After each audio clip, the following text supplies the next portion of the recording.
Secretary of Foreign Affairs, as they say, Henry Kissinger. He was on the CNN, and I was surprised when this gentleman, the compere Zakaria, asked him, "What exactly should we do with the Iranians?" And he came up with a very sane idea, and he said, "You see, isolating Iran has not worked. I think it is better that we bring Iran back into the international community and stop these sanctions against the Iranians, and then they will be more than prepared to listen to our demand for not becoming a nuclear power." Coming from Henry Kissinger. That man, that interesting person That who called Bangladesh a bottomless basket, but Yes. now Bangladesh is ahead of India and Pakistan in its in the area of social indexes. Yes, and it's a great achievement. I would say that credit go to the people of Bangladesh. Now because- coming back to this Iran point and the American interest in Pakistan, why American congressmen are thinking about the wealth of Balochistan? What is their take here? Who are they? As far as Balochistan is concerned, Balochistan, there are varied estimates about what lies beneath the earth in Balochistan. There are huge reserves of natural gas and oil and precious metals, and those reserves are very substantial, and that is why there are oil companies as well as mining companies that are very much interested in coming to this area. But you see, what is wrong with that is that if they come in with a colonial mind, then they are perceived as people who will just take away your resources and give you a fraction of a price for that. And that's the problem that they have. That's the problem that's the perception that we have in Pakistan about these foreign companies coming here and exploring. And so they are trying to find a shortcut. And that shortcut is that if they can buy out some of the short-sighted, visionless tribal leaders, then they can probably organize a similar scenario as they did in Libya, and then create a justification for intervention. Same old thing. And then install a government of their proxies, and then come and start exploring and mining Puppet the game. resource. Absolutely. This is what is there, because if you recall, 30th of December 2007, the professor of economics at the Ottawa University had written a very important document called The Destabilization of Pakistan. And in that document, he has come up with absolutely immaculately prepared details.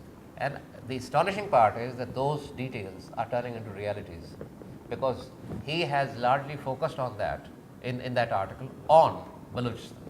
Sir, so far we have been discussing about our Washington big brother, or what you were calling recolonization. I would call it colonial hangover. But we are not criticizing ourselves. Oh, like yes, we have. Pakistan, India, Bangladesh, and our those glorified power structure traitors You're right. who let them get into our living room.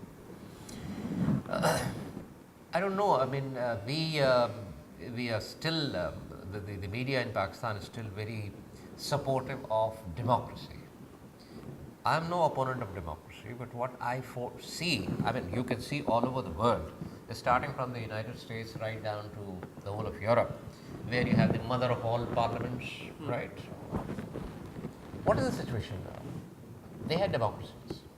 Where do they stand now? In terms of their economies, where do they stand? So it's time that we accepted the fact that there is something fundamentally wrong with the way we are practicing democracy in our respective countries. Now, those countries where even refined democracy existed, Western Europe and the United States, even there you have so much of chaos. In our part of the world, you see, we looked at democracy as a sort of a way for us to retain our, that sovereignty that we had as Rajas and Sardars and Vaderas and so on and so forth, and to ensure that we stayed powerful that way. there was a concerted effort in Pakistan, and I'm sure in the rest of South Asian countries also, excluding of course Sri Lanka, because that's a completely different model, scenario. that ensure that the masses should not get education. Yes. And that is how you will keep them dependent on you. And the second part is that the masses will never really be able to comprehend what the landlord is doing, especially the evil side of it. And they will keep on blindly voting for them and ensure that they stay in the parliament and therefore in power. Right? So, the British imperialism was gone, it was replaced by the Jagirdar imperialism. That's what is going on. And look at all the democracies that we had in Pakistan. We keep blasting the military rulers, fine, do that for as many times as you want. But the point is, what did the democracy do in Pakistan? But so far we know that democracy requires some time so that institutions can have its own characteristics, democratic, liberal characteristics. Okay. No James Bond could bring in any change like Ziaul Haq here or Ziaur Rahman in Bangladesh. You see, Yes. India gave democracy another and another and another chances, so Right. India is right there. I don't know whether India is right